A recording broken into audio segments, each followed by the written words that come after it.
it's a huge part of your event that, everybody's going to go to the bathroom. Everybody's going to, you're putting this whole event on. You want people to move in and out. You want it to flow. You want everything to be perfect. And the bathroom plays a much larger role than what we typically want to, associate it with. Welcome to the Business Ownership Podcast, brought to you by Awareness Strategies, helping you navigate the waters between entrepreneurship and ownership.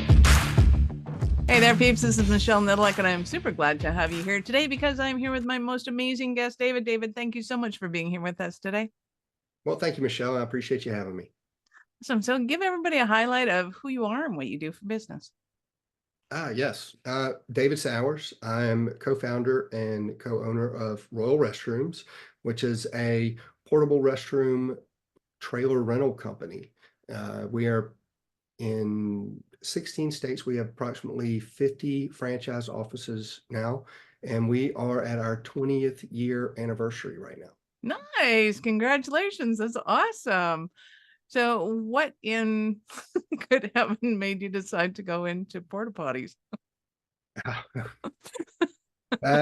You went, hey, that is a strange story, and it's like most things that end up becoming amazing, it's by accident. And it happened to me when I was at a Shakespeare in the Park festival. I was taking my daughters to the restroom, and my oldest, Stella, was potty training, and we went to the porta potties, and it was just a traumatic experience. I had never really taken the viewpoint from a female perspective, but much less a child's perspective, potty training and learning about a toilet. And it was quite frightening. But the whole experience changed everything. Have the other daughter with somebody outside, and I've got my foot propped open because we can't see in it, and I'm holding Stella above it, and she just pees all over me. And it's like, oh, this is right. Okay. This is it. Right. Left, took him home, and kind of drew it out on a piece of paper, kind of plans for a bathroom on a trailer. And that's kind of how the idea came out. But from a business perspective, it was really my business partner, Robert Glisson, that really gave it the push and kind of transformed that into a business. At first it was just an idea, and then it became a business. Nice. I love it. So describe how it works now, what the process is, what makes it different. Well, I think that now 20 years ago, it was our product that made the difference. It was something new. It was a bathroom on a trailer, so it solved kind of a problem that people weren't even really aware that they had. It was just accepted as what it was. So for somebody that hasn't seen one of those, what does that look like? It looks like a bathroom on a trailer. It just looks like a bathroom in your house, or it's got a flushing toilet. It's got countertops with running water. It's climate controlled. It's got decor on the walls. You can wash your hands. There's paper towels. There's real toilet paper. There's lights. It's a real bathroom. It's just on a trailer. And so it's a little different. But now I think what really separates us is our service. That's what separates us from everything else, our business owners and our employees, but most importantly, our service. Nice. I love it. So when people are looking for rentals kind of thing, what typically are they looking for, and what kind of mistakes would you say that they're making? A lot of people are not expecting the cost of a restroom trailer. I think, a lot of people, when they're searching for an alternative, they're comparing what a typical porta potty costs, say $100, and they're kind of assuming that same thing, but they really want the restroom trailer, which the restroom trailer, ends up costing around $1,000. for a weekend or something like that. So there's a big cost difference, but you're not comparing apples to apples. But most people always they want the nicest facility that they can get for the lowest cost, and really you're providing that for your guest, and it's a huge part of your event that everybody's going to go to the bathroom, everybody's going to you're putting this whole event on. You want people to move in and out, you want it to flow, you want everything to be perfect, and the bathroom plays a much larger role than what we typically want to you know associate it with. Oh yeah. Well, and you gave the example of your daughters, and I have an example of my mother was 91 years old, and we had going to an event with porta potties, and she Mhm. wasn't that stable at that point, right? So she's got to grab the wall, she's got to grab the seat, she's got to grab everything, and she's like, I don't know if you want to touch me now. It's like it was just almost appalled. It's like she had rolled around in it in order to be able to use the facility. So then we had to go through this whole process of like, we should have just gone home and showered and be done with it. But we couldn't be because it was a friend's outing. Like it wasn't something we could just leave. So I think too, there's a lot of misnomers in, and we'll just get porta potties and then it'll be fine. Like sometimes that's fine. You got a bunch of 18-year-old boys. Great. But I mean, it's always going to be needed. Right? You can't have one without the other. But when you're nowadays, I mean, people have so many phobias. They're worried about sanitation. They're worried about germs. They're worried about all those things. And let's be honest, going to the restroom or going to the bathroom, you know, you want to do it in comfort. You don't want to be stressed out about it. You don't want to be thinking about what someone else has done or whatever. So that alleviates a lot of that stress. People come, they go to the bathroom and they're like, wow, okay, that was not as difficult as what I thought it was going to be. This was really nice. This was a nice experience, which is kind of one of our taglines, a Regal Portable Restroom experience. We're providing a facility, but it's the whole experience. We're trying to change that perception that it doesn't always have to be horrible or dreaded. Right. So in a moment, I'm going to get into the business of it, but I want to kind of look at first your ideal clientele. Like who is the ideal kind of party or event that would go, yes, we need you, and we're not doing anything other than that. Yeah. That's Like I can picture, we have events here. So I'm in Calgary, and we have big rodeo events, big stampede parties. And the big stampede parties will have everybody from, there's a free section, there's a paid section, there's a VIP section, and those VIPs, I would assume, are going to want to have a different experience than the ones just having the freebie experience. That would be perfect for that kind of thing. Anybody having a big backyard wedding, especially down south where it's, gorgeous warm, you have 100 people there. You don't want 100 people trumping through your house and going in the washroom. exactly. And I mean, that's what they're pay, a VIP, experience or a sponsor. They're funding your event. They're bringing people to it. They want that. So, we like to say that we are kind of all inclusive. We want to be a part of every event. It doesn't matter what it is, or necessarily who it is. But Royal Restrooms likes to focus on your private parties, your special events, your weddings, really your festivals under 10,000 people, and family events, family festivals, that are catered to that. But not only that, we love doing nonprofit work. We love being involved in our community. So, like you said, the rodeo, yes, we would probably much prefer to be on the VIP section or the sponsored check section, and even the vendors. I mean, you don't want your vendors using the porta potty. You want them, they're paying to be there as well. You want them to hand you your food in the correct manner. You are a t-shirt, it's that sort of thing. But for the general masses, no, you can get away with a regular porta potty because it's usually a quick thing. But if you're bringing people to your festival and you want them to stay, like you said with your grandmother, you want to provide a facility so that they stay at your event. You've put all this effort into getting the people to your event. Keep them there. Don't turn them away. And another great thing is like for people with disabilities, we have handicap accessible trailers. So, there's room in there for 1 to 2 to 3 people to help and assist or be there. But you've got all the facilities right there, able to make this as seamless as a process as there is.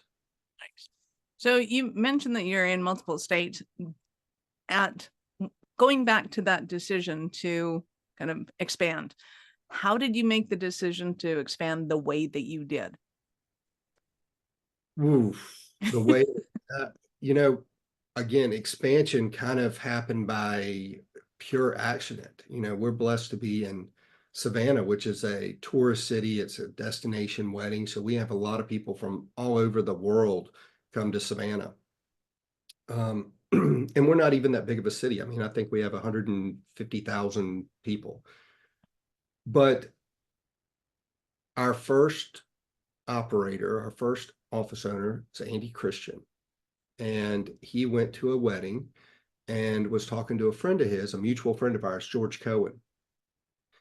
And he was talking about his experience about, oh my goodness, these bathrooms at this wedding, I can't stop talking about it. I can't, there's nothing like this in Florida.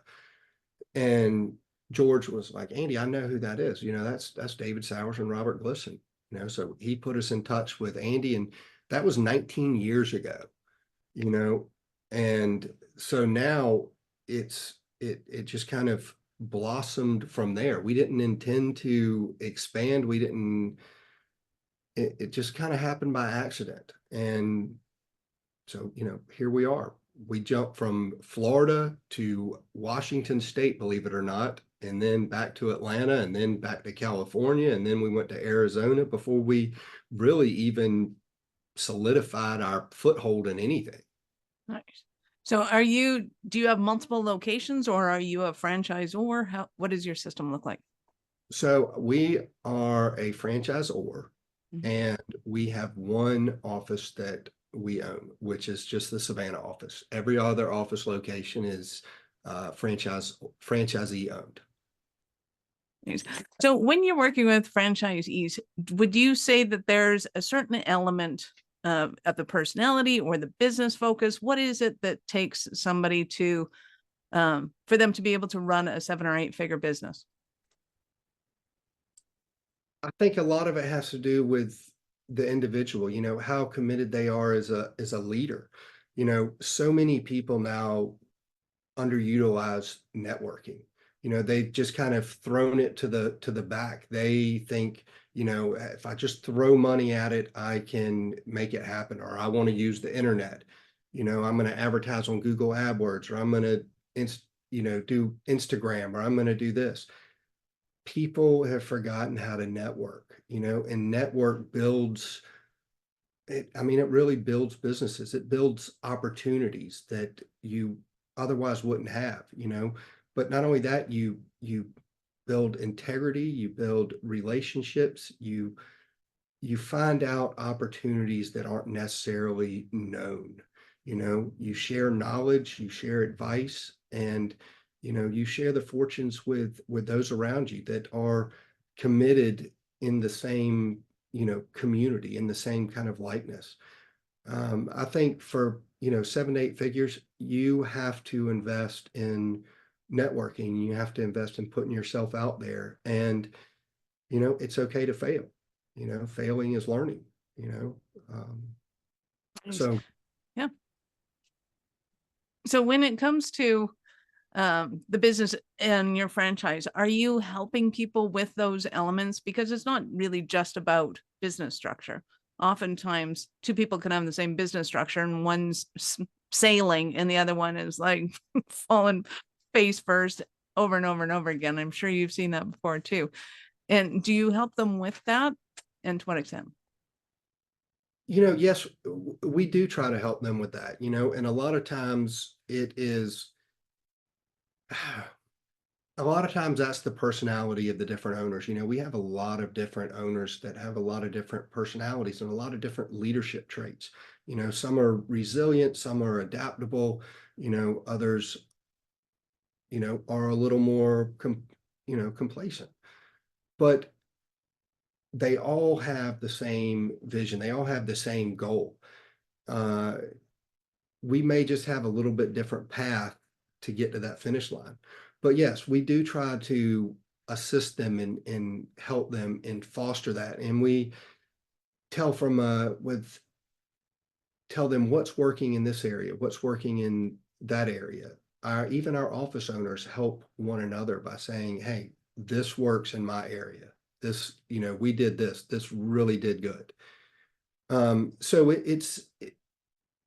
there's not one set plan that you can follow. We kind of have a blueprint, and it's your interpretation of the blueprint. We want you to get there. We help you to see the vision, but you also have to put in the legwork. You can't just stop. Nice. So I'm assuming that there is a ton of room for expansion in this, just because I can totally see it expanding, especially in the California areas, Dallas, New York, like anywhere where you want a level of sophistication and accessibility. So is there any particular kind of space right now that you're looking to heavily kind of go into? Like if we could go into here right now, the timing's perfect because of whatever, or is it still a kind of, not to say a free for all, but is it still equal opportunity in everywhere? No, I mean, most of your big cities are kind of knocked down, except in the Northeast. I mean, we don't have anybody in the Northeast, and we get a lot of requests in the Northeast. Pennsylvania to New York to New Hampshire, Maryland, all those places get bombarded during the summertime, and we don't have anybody in there. We're really strong on the East Coast down south, and then over into Texas, and then California and Oregon and Washington, we've got, fairly well covered. We also are in Utah, Arizona, Colorado, Texas. But those middle states up north, we get a lot of requests and we just don't have the service availability to do what we need to do up there yet. Wow, nice. So when you're looking at potential investors or franchisees, what are you looking for?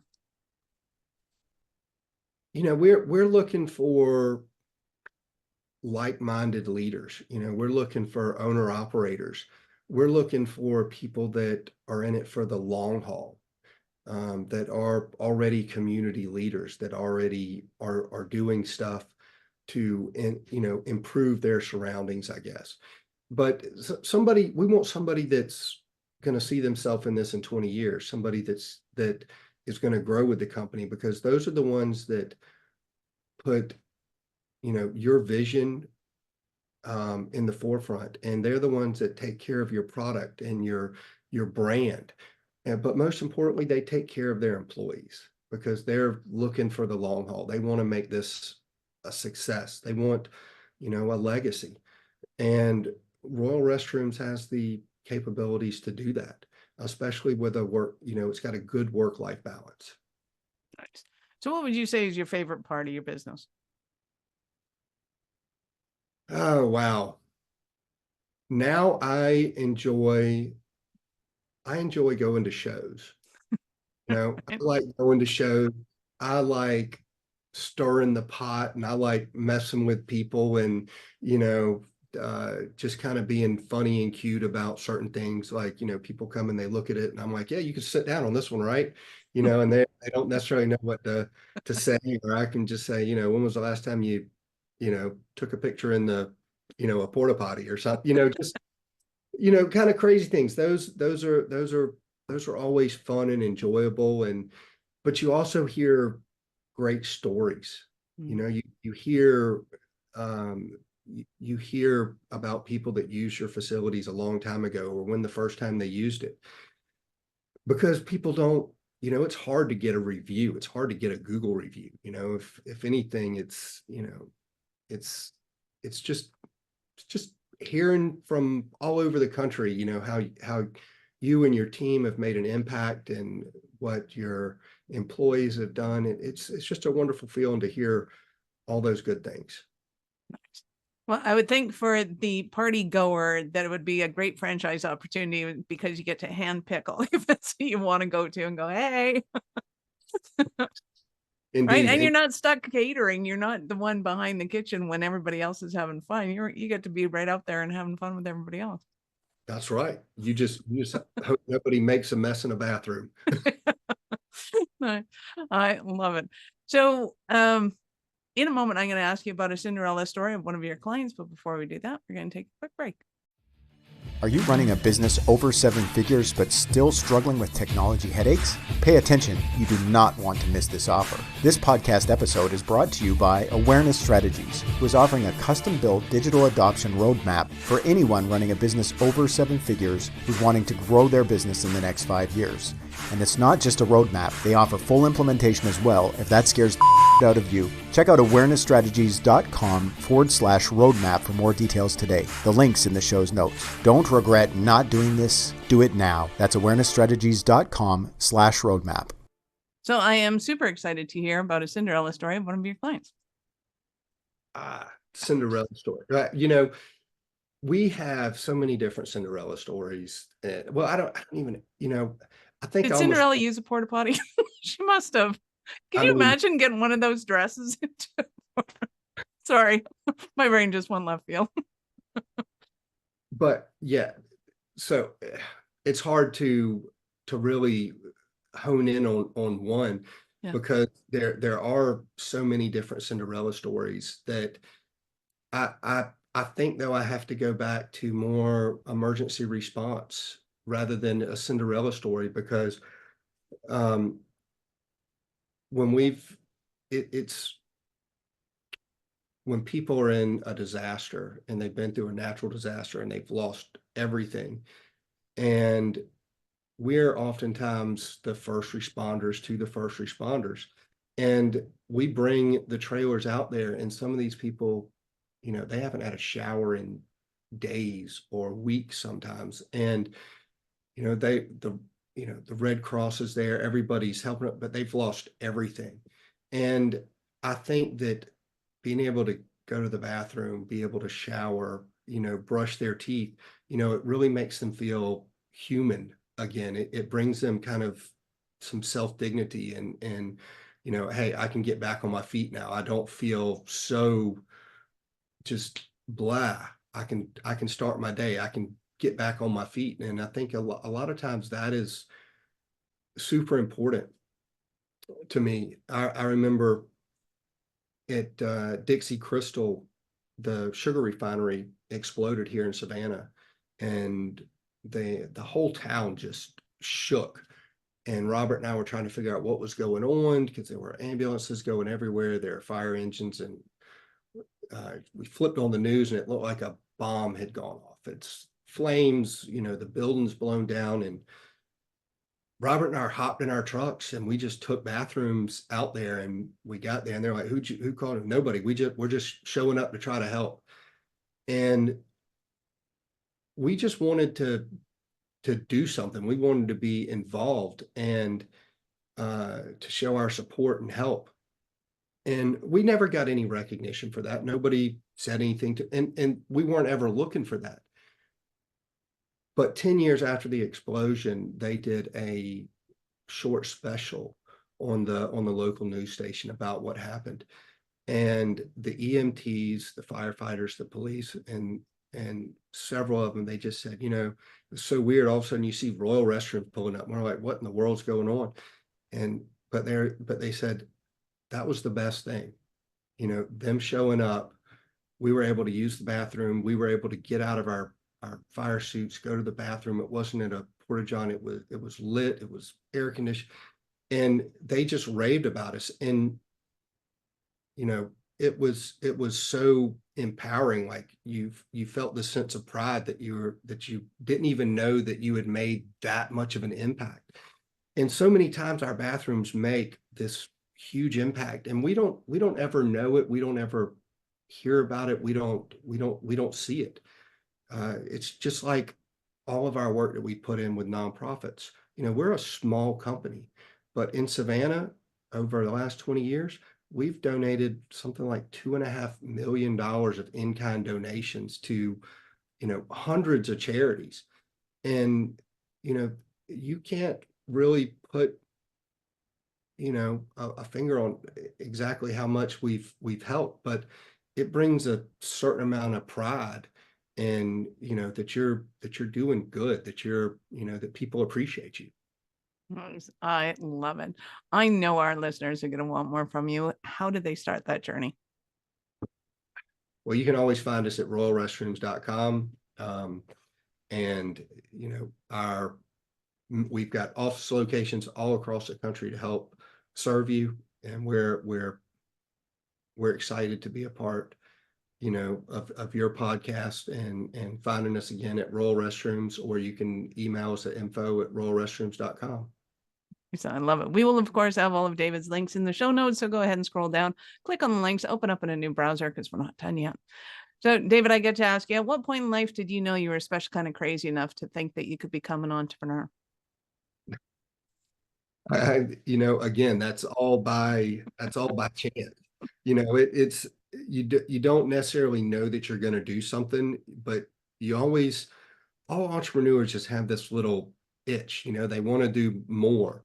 They've got some little side hustle. You know, like when I was a commercial banker, I was flipping real estate, you know, on the side, or fixing up a house to sell. You know, always something else. But as an entrepreneur, you it's just kind of a calling. You know, you want to do something more. You want to be remembered. You want to provide for your family, you know. And it's just something about leading your own way. You've been absolutely amazing. Any last words for our peeps? You know, take the leap. Take the leap. You know, in the franchise business, you can't necessarily expect to buy success, you know, just because you bought a franchise. You still have to earn it, you know, and every business opportunity there is, you have to put forth the effort, and you have to earn your success. You have to earn that right. You can't necessarily buy it.